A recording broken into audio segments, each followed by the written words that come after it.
Բարի երեկո, Ազատության ուղիղ եթերում լրատվական կենտրոնի հիմնական թողարկումն է, այսօրվա թեմաներն են։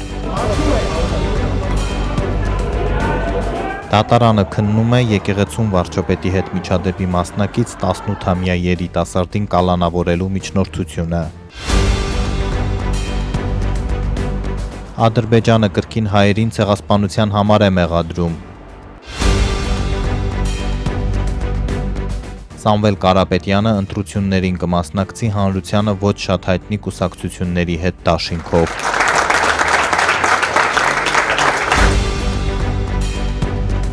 Wall Street Journal-ի տեղեկություններով Թրամփը պատրաստ է դադարեցնել պատերազմը, անգամ եթե Հորմուզի նեղուցը փակ մնա։ Բանկերը միջոցներ են ներգրավում 6.5%-ով, քաղաքացիներին վարկեր տրամադրում մի քանի անգամ ավելի թանկ։ Ինչու են Հայաստանում վարկերի տոկոսները բարձր համեմատությամբ օրինակ Եվրամիության երկրների կամ Միացյալ Նահանգների։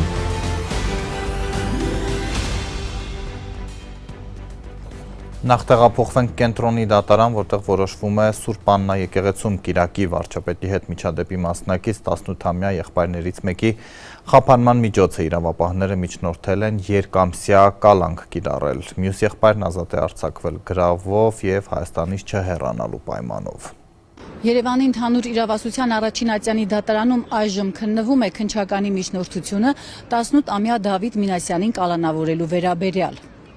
Նա նրա 18-ամյա եղբայրը Միքայել Մինասյանը, ինչպես նաև հասարակական գործիչ Գևորգ Գևորգյանը անցած Կիրակի Սուրբ Աննա եկեղեցում վարչապետի հետ տեղի ունեցած միջադեպից հետո ձերբակալվեցին։ Ես շատ լավ եմ,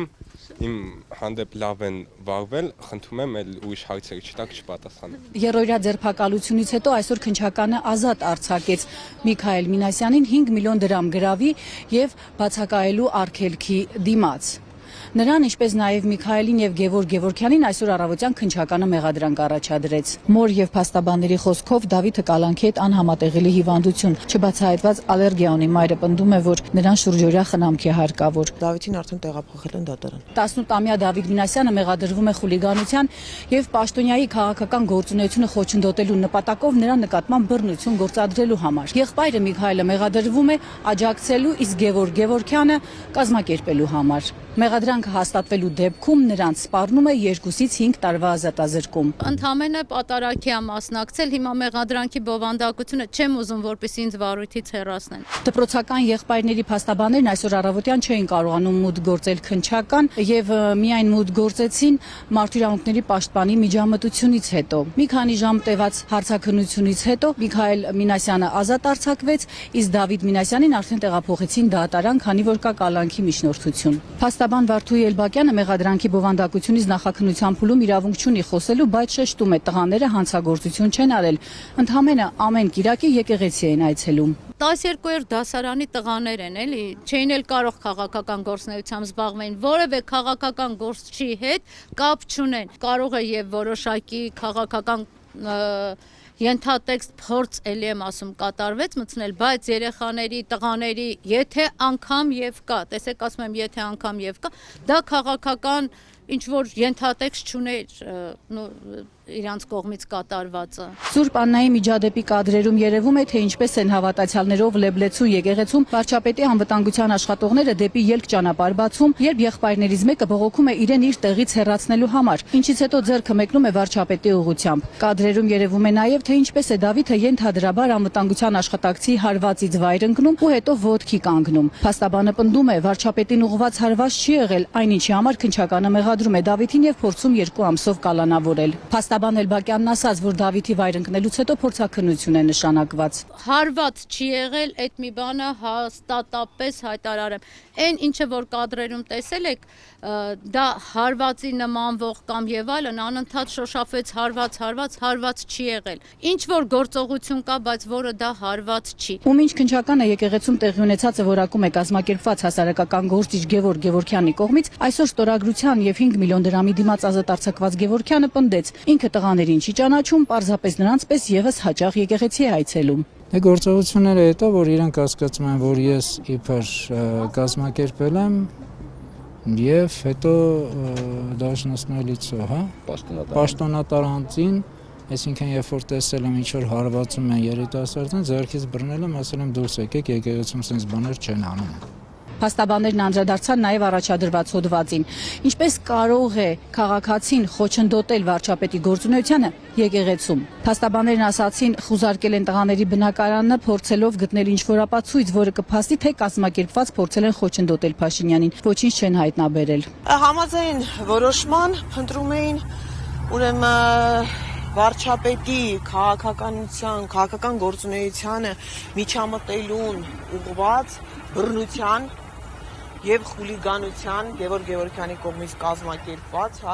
այս գործողությանը իրենց պայմանավորվածությունը հաստատող ինչ-որ փաստեր։ Դա նաեւ դրա նախագծման եւ իրականացման վերաբերյալ ինչ նախագիծ, պլան, այսպիսի բաներ։ Մինչ քննչական ակտիվ քննություն է անցկացնում այս գործով,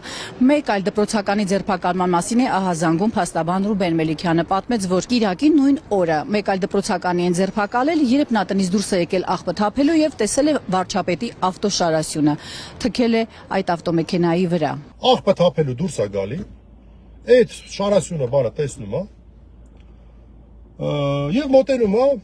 շատ ներողություն թքում է Նիկոլ Փաշինյանի մեքենայի վրա։ Փաստաբանը հայտնեց, որ այս տղան 48 ժամ ձերբակալությունից հետո այսօր ազատ արձակվեց մեղադրյալի կարգավիճակով։ Ստորագրություն է տվել չբացակայելու համար։ Քննչականն այս մի գործով մանրամասներ չի հաղորդում, ազատությունից գրավոր հարցում պահանջեցին։ Մելիքյանն ասաց, որ վարույթը հարուցվել է խուլիգանության հոդվածով, հաշվի առնելով դպրոցականի խոսքը, թե մեջբերեմ թուրքը ծախել է մեր հողերը, նաև հաշվի առնելով, որ վարչապետի ծառայողական ավտոմեքենան է եղել թիրախում։ Դատախազը սա անպարկեշտ արտահայտություն է որակել, ասում է փաստաբան Ռուբեն Մելիքյանը եւ նշում, թքել է լավ արարք չէ, բայց հիշեցնում է ազգային ժողովի նախագահի դեռ 3 տարի առաջ արարքը, երբ Ալեն Սիմոնյանը թքել էր քաղաքացու վրա, բայց որևէ քրեական գործ չէր հարուցվել։ Մեր թղթակիցը շարունակում է աշխատել դատարանի մոտ եւ տեղեկություն ստանալուն պես նրա հետ կրկին կապ կհաստատենք։ Այլ թեմաներ վարչապետը չորեքշաբթի մեկնում է Մոսկվա հանդիպելու Վլադիմիր Պուտինի հետ։ Փաշինյանն օրերս ասել էր, որ ինքն է Կրեմլից հանդիպում խնդրել։ Ռուսական կողմի հաղորդման բանակցությունների օրակարգում ռազմավարական գործակցության վիճակն է, մասնավորապես Հարավային Կովկասում տնտեսական եւ տրանսպորտային կապերի զարգացումը։ Երևանը Մոսկվայի հետ բանակցում է երկաթուղու հարցով, պնդելով, որ Ռուսաստանի կողմից երկաթուղու կառավարմամբ պայմանավորված Հայաստանը կորցնում է մրցակցային առավելությունը։ Ռուսական կողմը կոշտ էր արձագանքել։ Վարչապետն այսօր ընդունել է Եվրամիության քաղաքացիական առաքելության նորանշանակ ղեկավարին։ Առաքելությունն անզեն բարեկություն է իրականացնում հայ-ադրբեջանական սահմանին։ Ըստ պաշտոնական հաղորդագրության քննարկվել է խաղաղության հաստատումը։ Առաքելության աշխատանքի վերջնաժամկետը կլրանա հաջորդ տարեսկզբին։ Պաշտոնական Երևանի խիստ զգուշավոր դիրքորոշման ֆոնին Բաքուն այսօր հայերին կրկին ցեղասպանության մեջ է մեղադրել։ Ադրբեջանի արտգործնախարարությունը հայտարարել է, թե 1918 թվականի այսօրը արմատական հայկական խմբավորումները ադրբեջանցիների զանգվածային սպանություններ են իրագործել, պնդելով, որ ցեղասպանության արյունալի քաղաքականությունը շարունակվել է նաև 1990-ականներին։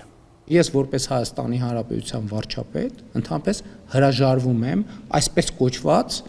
պատմական արդարության վերականգնման օրակարգից։ Մենք ինչքան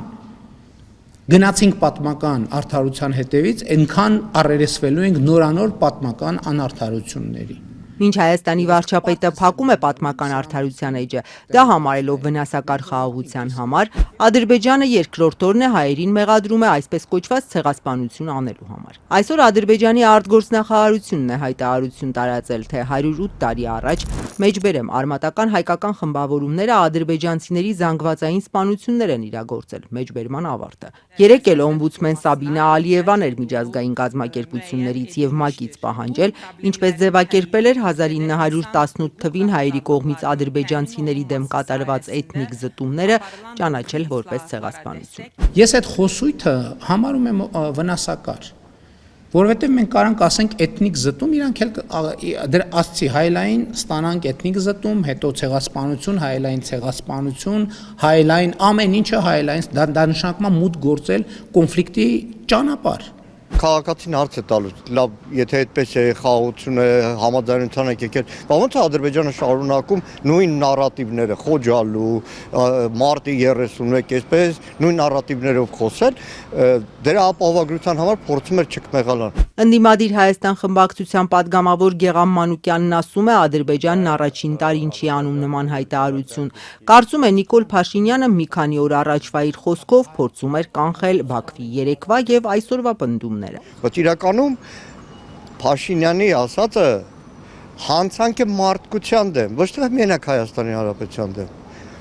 Ռուանդացու դեմ, Բոսնիացու դեմ, Հրեայի դեմ, որովհետև պատմական արդարությունը եւ հիշողությունը անհնար է քաղաքական նպատակահարմարության պայմանավորված ուղղակի ուրանալ, ուղղակի մոռացության տալ։ Պատմական արդարության հետևից գնալը նոր կոնֆլիկտների հիմք համարող վարչապետը 2020-ին, 21-ին անգամ Արցախն Ադրբեջանի կազմում ճանաչելուց հետո 23 թվին հարգանքի տուրք է մատուցել Սումգայիթի ոճրագործության զոհերի հիշատակին։ 2023 թվականի հաղորդագրությունը վարչապետի պաշտոնական կայքեջում վերջինն է։ Ես կարծում եմ, որ պետք է արդար իրականության հետևից գնալ եւ ոչ թե պատմական արդարությունը վերականգնելու հետևից գնալ։ Ընդդիմադիր Գեղամ Մանուկյանը չի հասկանում, ինչպես կարելի է քաղաքական նպատակահարմարությունից ելնելով Լեռնային Ղարաբաղում էթնիկ զտման կամ հայոց ցեղասպանության մասին չխոսել։ Փաշինյանի այս մոտեցումը ապտակ է, անարգանք է, տարբեր երկրներում տասնամյակներով գործունեություն ծավալած այն բոլոր հասարակական քաղաքական գործիչներին, պատմաբաններին, ակադեմիկներին, ովքեր հայ ազգությամբ հայ չլինելով հայ ժողովրդի ողբերգության այդ իրավունքի պաշտպանությունը դարձրել են իրենց կյանքի նպատակ։ Ես ակամա այդ որ լսեցի, հիշեցի թուրք հայտնի հասարակական գործիչ գրող Զարաքոլուին, որը քաղաքական վտարանդության մեջ է Սկանդինավիայում։ Մարդը բանտ է նստել, դատվել է հայոց ցեղասպանության նվիրված Թուրքիայում գրքեր տպելու համար։ Հիմա ո՞նց եմ նայելու ես Զարաքոլուի աչքերին։ Վարչապետի թիմակիցներից այսօր չհաջողվեց պարզել, ինչպես են գնահատում Բաքվից այսպես կոչված հայերի իրականացրած ցեղասպանության մասին հնչած պնդումները։ Ազատության հեռախոսազանգերին մի քանի падգամավոր չպատասխանեց։ Սամվել Կարապետյանի թիմակիցներն ի վերջո գաղտնազերծում են, ում հետ են ընտրությունների մասնակցելու, չնայած բանակցություններին միլիարդատիրոջ դաշինքում չեն հայտնվի ոչ Լևոն Տեր-Պետրոսյանի, ոչ էլ Էդմոն Մարուքյանի կուսակցությունները։ Փոխարենը նախընտրական ցուցակում, որ օրենքի պահանջով չի կարողանա առաջնորդել ինքը Կարապետյանը, կլինեն ոչ շատ հայտնի քաղաքական ուժերի ներկայացուցիչներ։ Միլիարդատեր գործարար Սամվել Կարապետյանի ուժեղ Հայաստանն այսօր դաշինք կազմեց հանրությանն անհայտ երկու ուժերի հետ։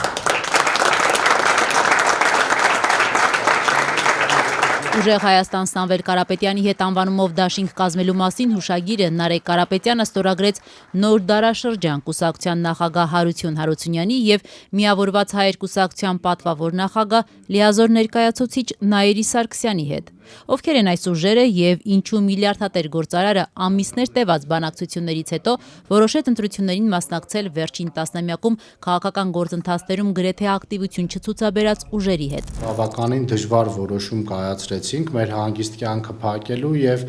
նոր ավելի լուրջ եւ մեծ պատասխանատվություն ստանձնելու հարցում։ Հանրությանն անհայտ այս ուժերից նորաստեղծ Նոր դարաշրջան կուսակցության ղեկավարը Հարություն Հարությունյանը մասնագիտությամբ իրավաբան է, փաստաբանների պալատի անդամ։ Նա կուսակցության նախագահ է ընտրվել բառացիորեն մի քանի օր առաջ, խոսելով երկրում իրավական քաոսից եւ դատական անկախության կարեւորությունից։ Եվ քննչական եւ դատախազական եւ ողջ իրավապահ համակարգը այսօր իրավական քաոսի մեջ է գտնվում։ Սամվել Կարապետյանի ուժի հետ դաշինք կազմած մյուս կուսակցությունը հանրությանը գրեթե անհայտ, բայց մի քանի տասնամյակ առաջ ստեղծված Միավորված հայեր կուսակցությունն է, որի ղեկավարը 83-ամյա Ռուբեն Ավագյանն է։ Հարկ է նկատել, որ ուժեղ Հայաստանի հետ դաշինք կազմելու մասին հուշագիրը այսօր ստորագրել է ոչ թե Միավորված հայեր կուսակցության նախագահը, այլ կուսակցության լիազոր ներկայացուցիչ Նաիրի Սարգսյանը։ Ընդ որում 39-ամյա տնտեսագետ իրավաբան Նաիրի Սարգսյանը ընդհանրապես Միավորված հայեր կուսակցության անդամ չէ, այսինքն կուսակցական չէ, ընդամենը համագործակցում է Միավորված հայեր կուսակցության հետ։ Միավորված հայեր կուսակցության հետ Հայաստանի ԵՍ-ն նախաձեռնություն ունի հուշագիր եւ Միավորված հայեր կուսակցության հետ մենք ունենք շատ երկարամյա արդեն համագործակցություն Հայաստանի ԵՍ-ին եւ Միավորված հայերի միջեւ։ Այսինքն դուք Միավորված հայերի անդամ չեք, կուսակցական չեք։ Ոչ։ Դուք Հայաստանի ԵՍ քաղաքացիական շարժման ղեկավարն եք։ Շարժում չի, նախաձեռնություն է Հայաստանի ԵՍՄ-ը, որի հետ գործընկեր է Միավորված հայեր կուսակցությունը։ Որ թվականից եք դուք համագործակցում Միավորված հայերի կուսակցության հետ։ Պաշտոնապես 2025 թվականից իրականում շատ ավելի վաղ ժամանակահատվածից, 2 տարի առաջվանից երևի։ Նաիրի Սարգսյանը, որ պարզապես համագործակցում է Սամվել Կարապետյանի հետ դե յուրե դաշինք կազմած Միավորված հայերի հետ, սուր քննադատում է վարչապետին։ Թոշակները 10,000 դրամով բարձրացնելու եւ պարտադիր զինվորական ծառայությունը 1.5 տարի դարձնելու կառավարության որոշումները ընտրակաշարք որակելով, Նաիրի Սարգսյանը պնդում է, որ Նիկոլ Փաշինյանը վերարտադրվելու համար դիմելու է ընտրակեղծիքների։ Իդեպ, թեև ուժեղ Հայաստանի քաղխորհրդի անդամ Նարեկ Կարապետյանը այսօր դաշինքի ստեղծման մասին հուշագիրը ստորագրելուց հետո խոսում էր նոր երիտասարդ ուժերի մասին, Միավորված հայեր կուսակցությունը դեռևս 2016-ին ակտիվորեն համագործակցում էր ՕԵԿ ղեկավար Արթուր Բաղդասարյանի հետ։ Ավելին, այս ուժը ժամանակին հայտարարել էր Արթուր Բաղդասարյանի առաջնորդած հայկական վերածնունդ կուսակցության հետ միաձուլվելու մասին։ 2000 թվականից այս ուժը ղեկավարող Ռուբեն Ավագյանը անգամ 2003-ին մասնակցել է նախագահական ընտրություններին։ Մենք պետք է նոր հնարավորություն տանք երիտասարդ եւ մեծ պոտենցիալով ուժերին։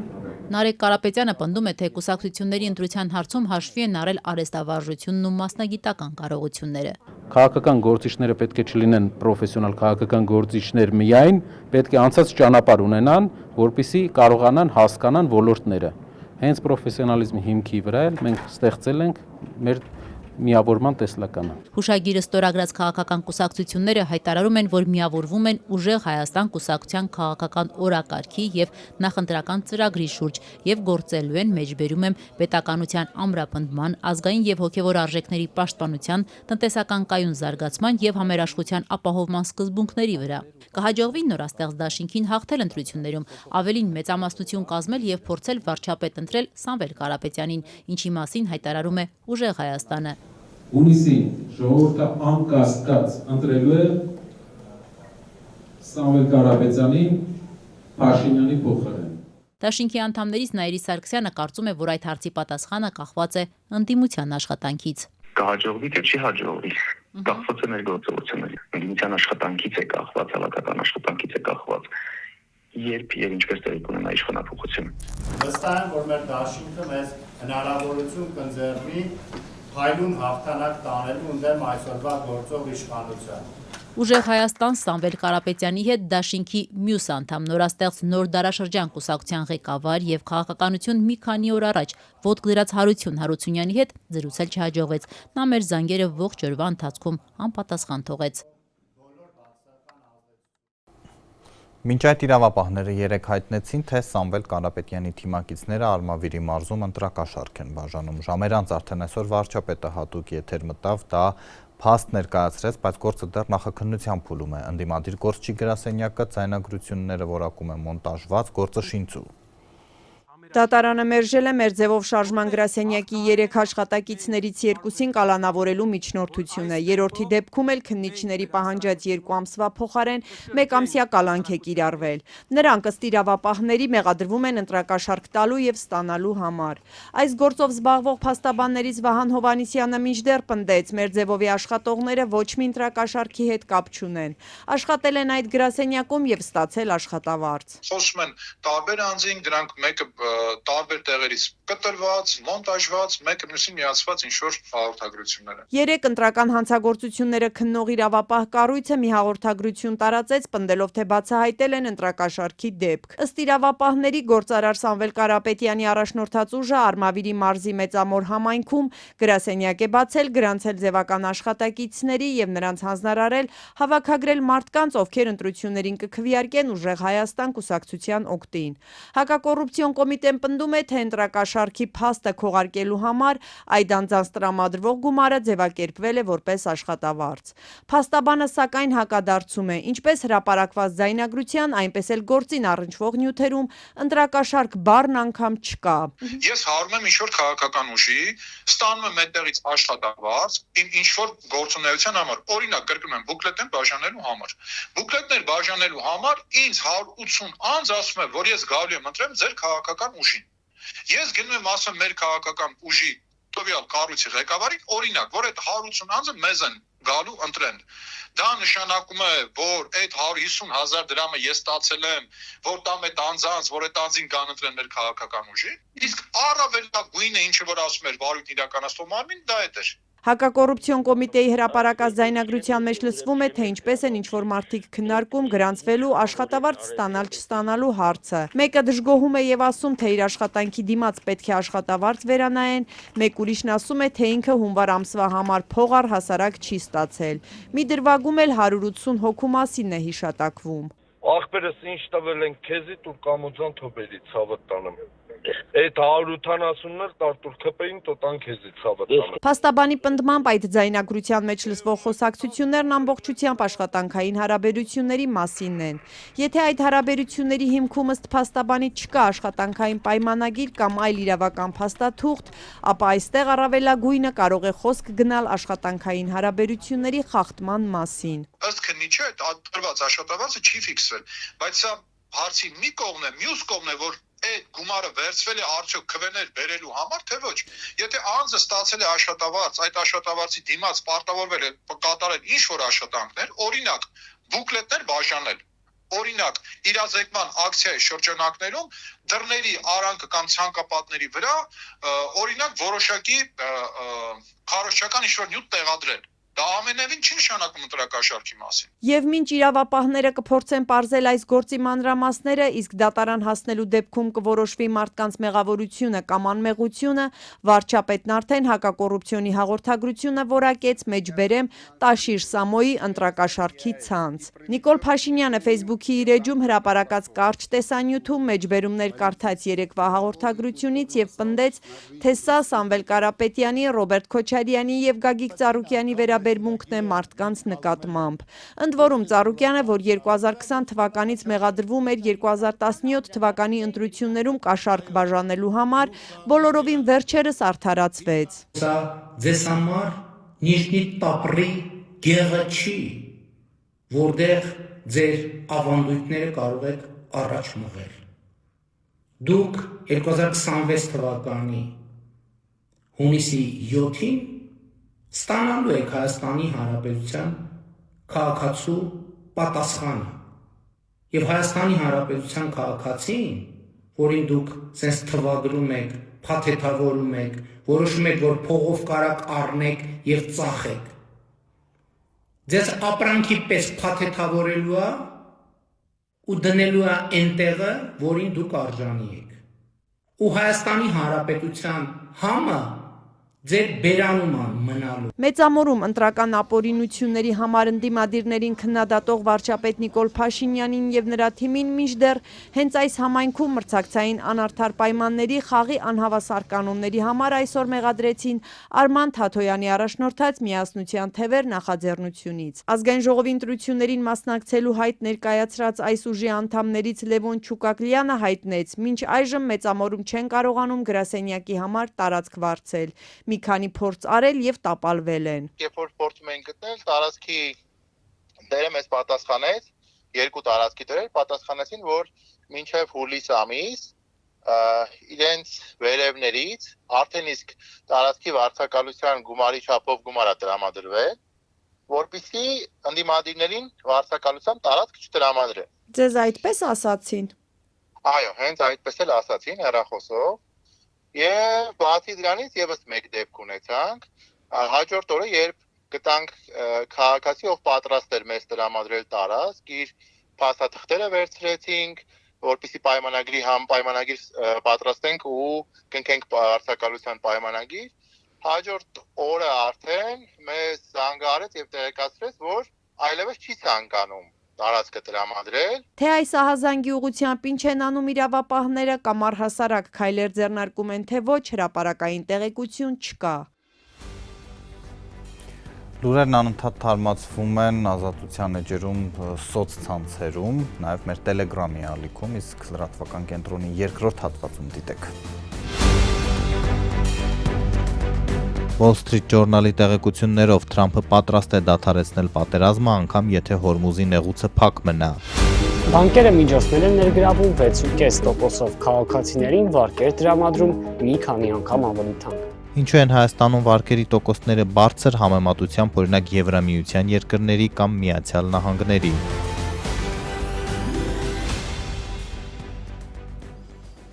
Մերձավոր Արևելքում ճգնաժամը խորանում է, Վաշինգտոն-Թեհրան հնարավոր բանակցությունների մասին հակասական տեղեկություններ են ստացվում, Իրանը պնդում է իր պայմանները, Միացյալ Նահանգներում մինչդեռ կրկին ասում են, թե ռազմական հաղթանակը մոտ է, Պենտագոնի ղեկավարը այսօր հայտարարեց, որ առաջիկա օրերը վճռորոշ են լինելու։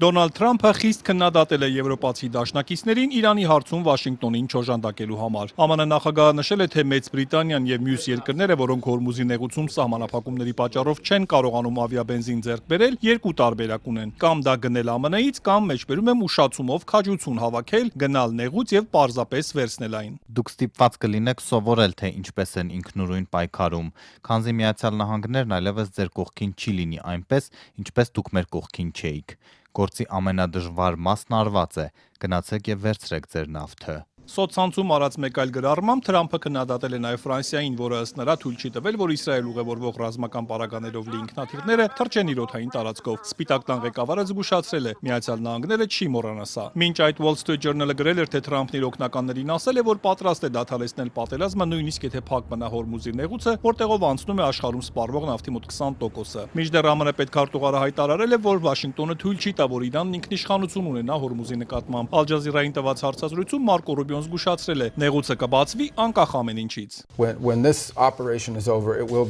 Երբ այս գործողությունն ավարտվի, նեղուցը կբացվի այսպես թե այնպես, այն կբացվի, քանզի Իրանը կհամաձայնի պահպանել միջազգային իրավունքը եւ չարգելափակել առևտրային ջրային ուղին կամ աշխարհի եւ տարածաշրջանի երկրների կոալիցիան Միացյալ Նահանգների մասնակցությամբ կապահովի, որ այն բացվի։ ԱՄՆ պաշտպանության նախարարն իր հերթին հայտարարել է, որ ԱՄՆ կրակային հզորություն նորեցօր մեծանում է, իսկ Իրանինը նվազում։ Փիթ Հեքսեթը պնդել է, թե իրանցի զինվորականների մարտական ոգին խարխլված է, ռազմական ղեկավարների շրջանում հիասթափություն կա, ըստ նրա առաջիկա օրերը վճռորոշ կլինեն։ Առաջիկա օրերը վճռորոշ կլինեն։ Իրանը գիտի դա եւ գրեթե ոչինչ չի կարող անել ռազմական առումով։ Այո, նրանք դեռ կարծակ են մի քանի հրթիռ, բայց մենք կխոցենք դրանք։ Վերջին 24 ժամում Իրանն ամենակիչ թվով հրթիռներ եւ անօդաչուներ է արձակել։ Ու մինչ Վաշինգտոնից հակասական ազդակներ են ստացվում, Իրանի խորհրդարանի անվտանգության հանձնաժողովը հաստատել է նեղուցի վերահսկողությունը խստացնելու ծրագիրը։ Այն նկարագրում է, թե ինչպես է Թեհրանը կառավարելու նեղուցը նավերի համարանցման վճարներից մինչև Իսրայելին եւ ԱՄՆ-ին պատկանող նավերի լիակատար արգելք։ Պատերազմի 32-րդ օրը Իսրայելի վարչապետը հրաժարվել է ասել, թե երբ կավարտեն իրենց նպատակների իրականացումն Իրանում, միայն նշել է, թե կատարել են դրանց կեսից ավելին։ Սակայն դեռ անելիք կա, Newsmax-ին տված հարցազրույցում ասել է Բենյամին Նեթանյահուն։ Նրանք դեռ ունեն հարստացված ուրանի պաշար եւ դա է նախագահ Թրամփի պահանջների կիզակետում։ Նա ասում է՝ հանեք այն երկրից, տվեք մեզ կամ գուցե ՄԱԳԱՏԷ-ին, բայց հանեք այն Իրանից։ Եվ հենց դրա վրա է կենտրոնացած այս բանակցությունների մեծ մասը։ Իսրայելի բանակի խոսնակն էլ հայտարարել է, որ պատրաստ են շարունակել պատերազմն առաջիկա շաբաթներին եւ ունեն անհրաժեշտ ամեն ինչ։ Թեև դեռ անորոշ է, թե որքան կտևի պատերազմը, Իսրայելն ու ԱՄՆ-ն շարունակել են հարվածներն Իրանին, այդ թվում Թեհրանին։ Սպահանում բունկերներ ճեղքող ռումբերով հարվածել են ռազմական օբյեկտների։ Իսրայելը նաեւ շարունակել է հարվածները Լիբանանում, որտեղ իսրայելցի 4 զինվոր եւ ՄԱԿ-ի 3 խաղաղապահ է սպանվել։ Իրանը պատասխանել է Իսրայելին նաև շարունակել հարվածներն ամերիկյան բազաներին Պարսից ծոցի երկրներում։ Քուվեյթը հայտարարել է, որ Դուբայի մոտ իրանական անօդաչուն հարվածել է իր ամենամեծ լցանավերից մեկին։ Անձնակազմը չի տուժել, նավթի արտահոս չկա։ Արաբական ծոցում էլ Իրանը հարվածել է իսրայելական բեռնատար նավի։ Իրանի արտգործնախարարը Սաուդյան Արաբիային կոչ է արել դուրս հանել ամերիկյան զորքերին, քանզի դրանք երկիրը թիրախ են դարձնում Իրանի համար։ Աբաս Արաղչին շեշտել է Սաուդյան Արաբիան եղբայրական պետություն է Իրանի համար, իսկ Թեհրանի գործողություններն ուղղված են միայն մեջբերում եմ թշնամի ագրեսորների դեմ։ Ռուսաստանի արտգործնախարարն էլ հայտարարել է, թե ԱՄՆ-ն եւ Իսրայելը ցանկանում են փոխել Իրանի իշխանություններին, որպեսզի վերահսկեն երկրի նավթն ու գազը։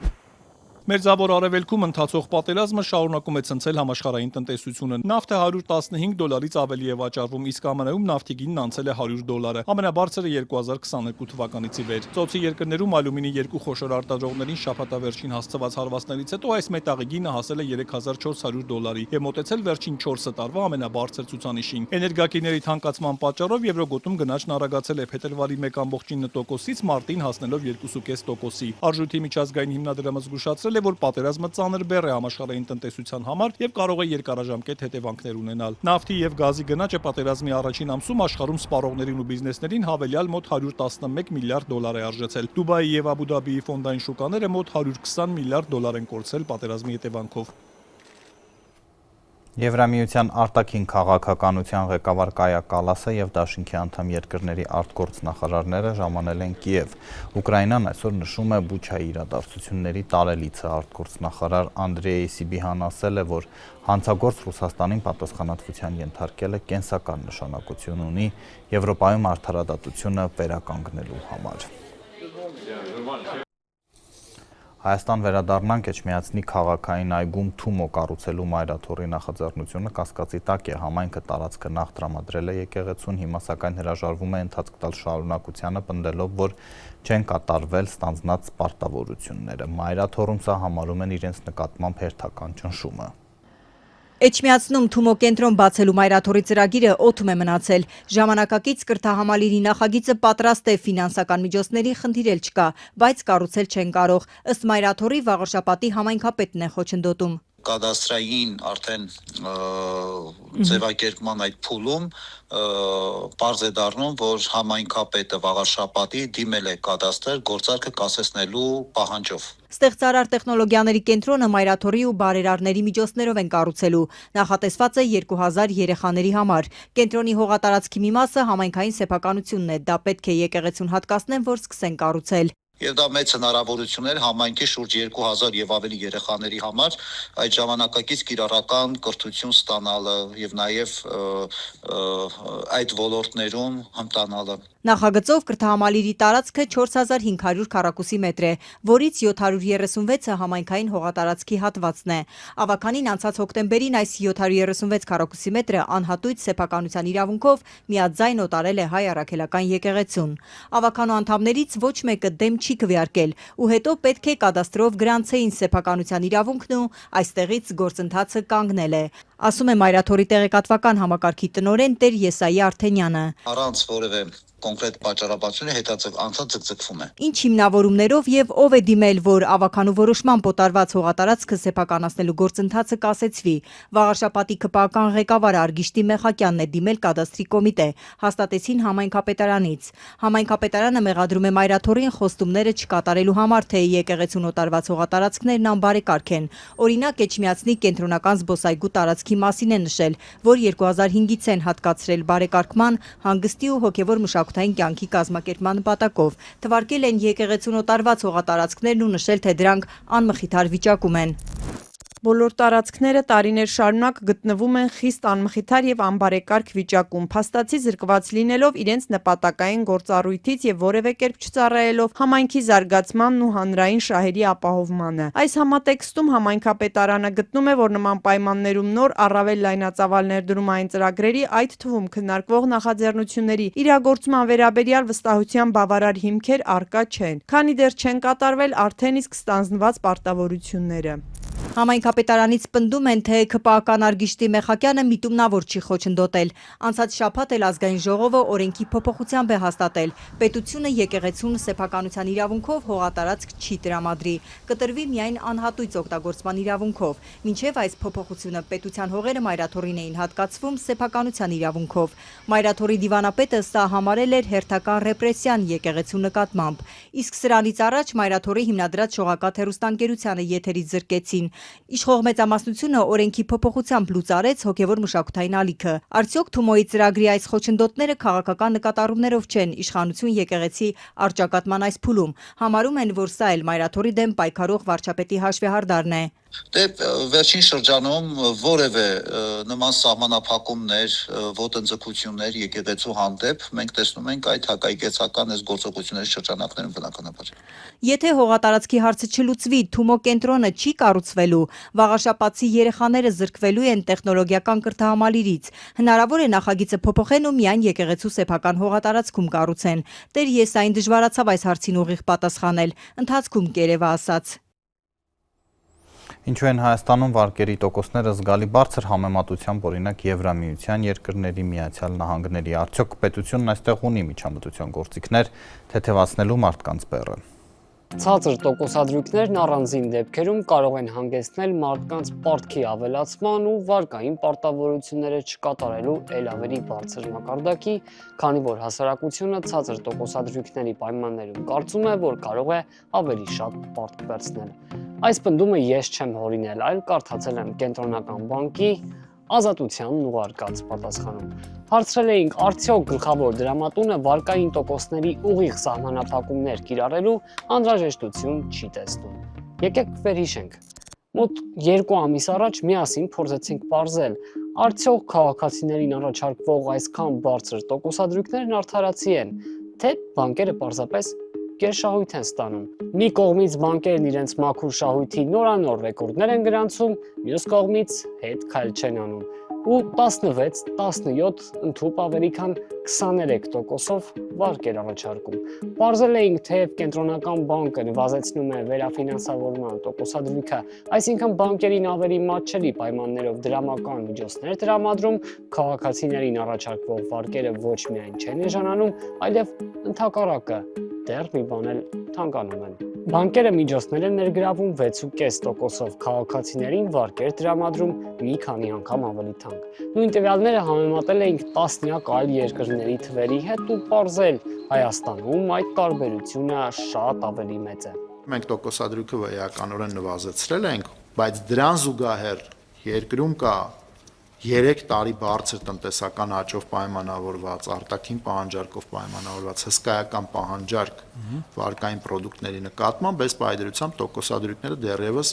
նվազման միտում չեն ցույց տալիս։ Կենտրոնական բանկի նախագահ Մարտին Գալստյանը 1.5 տարի առաջ ենթադրում էր, որ բանկերի տոկոսադրույքներն ապագայում կնվազեն։ Այժմ վերաֆինանսավորման տոկոսադրույքն ավելի ցածր է 6.5։ Մարտին Գալստյանի ենթադրությունը, սակայն մինչ այս պահը իրականություն չի դարձել, այլ ուղիղ հակառակն է տեղի ունեցել։ Բանկերի կառավարիչները կարող էին անցած տարեվերջին էլ սեփականատերերին զեկուցել ռեկորդային ֆինանսական ցուցանիշների մասին։ 5 տարվա ընթացքում հայաստանյան 5 խոշոր բանկերը միասին հարկերը վճարելուց հետո շուրջ 2.6 միլիարդ դոլարի մաքուր շահույթ են ունեցել։ Հրապարակումից մոտ 2 ամիս անց ստացան գլխավոր դրամատուն ուղարկած մեր հարցման պատասխանը, որի տողատակերում որոշ հակասություններ կարելի է նկատել։ 4 էջանոց գրության հենց առաջին պարբերությունում Կենտրոնական բանկը պնդում է, վերաֆինանսավորման տոկոսադրույքի եւ բանկերի առաջարկած տոկոսադրույքների պարզ տարբերության հաշվարկն ու ուղղակի համեմատությունը կարող են սխալ եզրակացությունների հանգեցնել, քանի որ դրանք մեջբերեմ էապես տարբեր եւ անհամադրելի ֆինանսական գործիքների են վերաբերում։ Վերաֆինանսավորման տոկոսադրույքով բանկերը կարճաժամկետ գործարքներ են կնքում։ Մինչդեռ վարկային տոկոսադրույքն արտացոլում է տնտեսվարողներին տրամադրվող վարկերի գինը, որը սովորաբար ունի էապես ավելի երկար ժամկետ եւ ներառում է բազմատեսակ ռիսկեր եւ ծախսեր։ Մենք սակայն վերաֆինանսավորման տոկոսադրույքի ուղիղ ու կարճաժամկետ ազդեցության մասին չէինք պատմել, այլ պարզապես բացատրել էինք, որ առողջ մրցակցային ու կայացած տնտեսություններում տոկոսադրույքի նվազեցումը որոշ ժամանակ անց պետք է հանգեցնի քաղաքացիներին տրամադրվող վարկերի պայմանների մեղմանը։ Կենտրոնական բանկը հերքում է այդ կապը։ Ամենևին ոչ։ Նույն գրության մեկ այլ պարբերությունում Կենտրոնական բանկը ըստ էության համաձայնում է անուղղակիորեն։ Վարկերի տոկոսադրույքների ձևավորման գործոնների ցանկում նաև բանկերի իրացվելիության ծախսն է ներկայացրել։ Վերաֆինանսավորման տոկոսադրույքով ստացած միջոցները հենց բանկերի իրացվելիությունը պահպանելու համար են, որ վճարումների, ավանտների վերադարձի ու վարկերի սպասարկման համար միշտ բավարար միջոցներ ունենան։ Այսինքն Կենտրոնական բանկն ընդունում է վերաֆինանսավորման տոկոսադրույքը, այսինքն հենց իրենց իսկ մատնանշած իրացվելիության ծախսը վարկերի տոկոսադրույքների ձևավորման գումարելիներից է։ Մի այսպիսի խրթին ձևակերպում են կարդում։ Վերաֆինանսավորման տոկոսադրույքը հենց կարճաժամկետ իրացվելիության կառավարման գործիքի գինն է, եւ այդ պատճառով այն վարկային տոկոսադրույքների վրա ազդում է միայն իրացվելիության կառավարման, այլ ընտրանքային կառավարման տեսանկյունից, այլ ոչ որպես երկարաժամկետ վարկավորման աղբյուր։ Բանալի բառը ազդում է, ախր հարցն էլ այն է, որ այդ ազդեցությունը այդպես էլ չենք նկատում։ Կենտրոնական բանկը բարձր տոկոսադրույքները հիմնավորում է նաև վարկերի բարձր պահանջարկով ու կրկնում երևի թե արդեն սովորական դարձած ենթադրությունը։ Ֆինանսական համակարգում առկա մրցակցությունը գործում է որպես ավելի խորքային եւ կառուցվածքային գործոն, որը երկարաժամկետ կտրվածքում էական ազդեցություն ունի շուկայի պայմանների եւ գնագոյացման վրա, եւ կարելի է ակնկալել, որ միջնաժամկետ եւ երկարաժամկետ հեռանկարում մրցակցային ճնշումները կհանգեցնեն նաեւ գնային գործոնների աստիճանական նվազման։ Որն է միջնաժամկետ ու երկարաժամկետ հեռանկարը։ Դեռ որքան պետք է սպասենք։ Կենտրոնական բանկը ժամկետներ չի տալիս։